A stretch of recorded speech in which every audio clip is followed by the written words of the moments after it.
وہ یہ پوچھ رہے ہیں آپ سے کہ یہ ٹریفک قوانین کی پابندی ہم نہیں کرتے، حکومتی احکامات کی ہم پابندی نہیں کرتے، کیا یہ پابندیاں بھی دینی ذمہ داری میں آتی ہیں؟ بڑا اچھا سوال ہے میر جی بڑا صاحب۔ اچھا سوال ہے یہ۔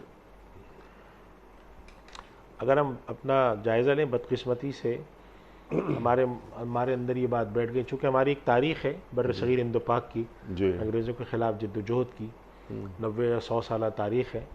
اس کے نتیجے میں ہماری سرشت میں یہ بات آ گئی ہے کہ حکومتی قوانین کا ماننا یہ کوئی شرعی ذمہ داری ہماری نہیں ہے، بس اگر کوئی کھڑا ہوا ہے ہمیں پکڑے جانے کا خطرہ ہے تو مان لو۔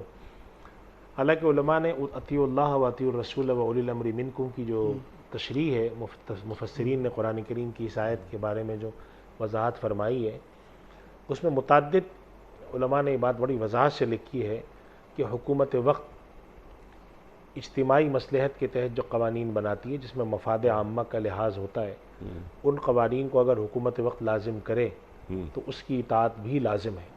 ٹھیک۔ چنانچہ ٹریفک کے قوانین ہیں، یا اس کے علاوہ جو ہمارے یہاں تعمیرات کے بہت سارے قوانین ہوتے ہیں۔ ٹھیک۔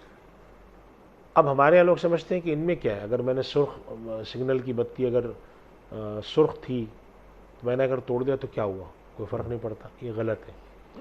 اگر ایک قانون بنا ہوا ہے، مصلحت کے لیے بنا ہوا ہے، ہر آدمی جانتا ہے کہ یہ قانون جو ہے یہ فائدے کے لیے بنتا ہے، اس کے اندر ہونی چاہیے، لحاظ رکھا جانا چاہیے، اور اس کی خلاف ورزی کو ہم بالکل غلط نہ سمجھیں تو یہ بات بالکل غلط ہے۔ خلاف ورزی ایسے قانون کی جو کہ مصلحت کے لیے بنا ہو، یہ درست نہیں ہے، ناجائز ہے، گناہ ہے۔